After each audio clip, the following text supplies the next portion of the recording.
Imbert. Forex review coming. Relief for food, medicine importers. The Finance Ministry is reviewing the special window at the Exim Bank, which provides foreign exchange to businesses that import essential products such as food and medicine, Finance Minister Colm Imbert has said. The minister yesterday posted on X, formerly Twitter, commenting on the exclusive Sunday Express report where a number of businessmen appealed for intervention to address the Forex crisis.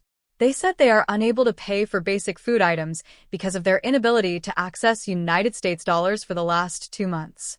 Imbert posted, "During COVID, we created a special window at the Exim Bank to provide USD for essential products, such as food and medicine. COVID is over, so we are reviewing the feasibility of that Forex window. The need for a review cannot be too difficult a concept for the Express to grasp."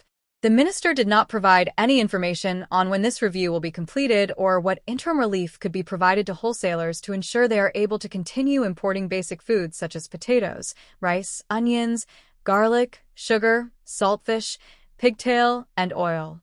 The Express contacted the businessmen yesterday, and they voiced their concerns, with all of them indicating they were unaware that this special window was under review. They said Imbert's post created concern as the Exim Bank has been their provider of Forex to import food, and if this is removed then there will be serious problems. They recalled that it has been 2 months since they received any Forex and called on the minister to provide clarity to his post and indicate timelines because their operations are being severely affected. "We were not aware of this at all, and I am even more concerned because we were holding on a hope that the issue can be resolved, but now there is a possibility that it can be removed," said one of the businessmen. "We have been relying on the Exim Bank for Forex for the past few years, and it has become the only way for us to import the dry goods," he added. Asked how businesses were able to access foreign currency to import food before the COVID-19 pandemic, the businessman said they were able to use credit cards which then had higher limits. These have all been reduced, and through the local banks. "We were barely able to cover costs back then, but now the situation has gotten worse. You are not getting anything at the local banks," he said. The businessman argued that whatever decision is made must factor in a plan to ensure they are able to access US dollars to continue their operations, and priority must be given to them, so there is no food shortage in the country. "Whether it is through the Exim Bank or local banks, there must be some policy in place for us to be able to access Forex, so we can pay our suppliers and operations are not affected," said a businessman. Impact on people severe. The Express spoke to economists Dr. Indra Sajwan and Dr. Valmiki Arjun yesterday about the issue.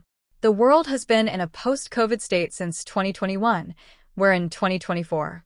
Is the minister and his ministry really so inefficient? Still reviewing after 3 years. "I imagine that's a difficult concept for the Express to comprehend," said Sajwan. That said, basic food, like basic drugs, are priority imports which should not be dragged through the coals at snail's pace.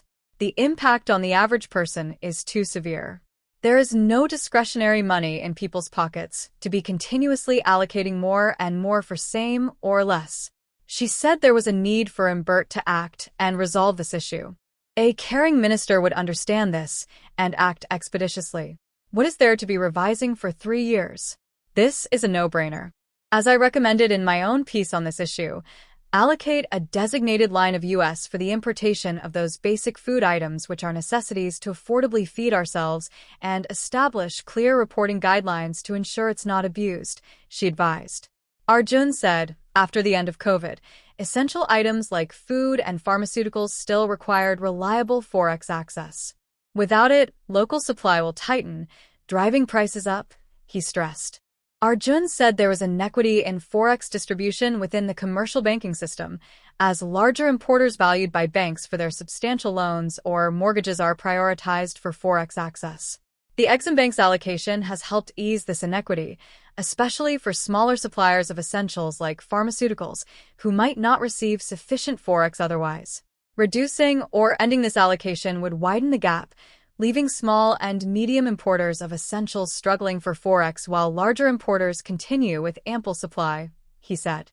This shift would reduce local market competition, leaving only a few large distributors standing, able to charge higher prices as they pleased, he opined. Black market. Arjun said those who cannot access adequate forex will naturally attempt to source more from the black market, and this rate is not always 8 Trinidad and Tobago dollars for $1, but can also cross 9 Trinidad and Tobago dollars depending on how urgently the importer needs the funds. He said, in the recent past, because of global supply chain issues caused by the rerouting of trade from the Suez Canal, several local importers of medical supplies and pharmaceuticals were forced to order and pay several months in advance to secure priority shipment upon availability, so that their stocks in the short term are unaffected.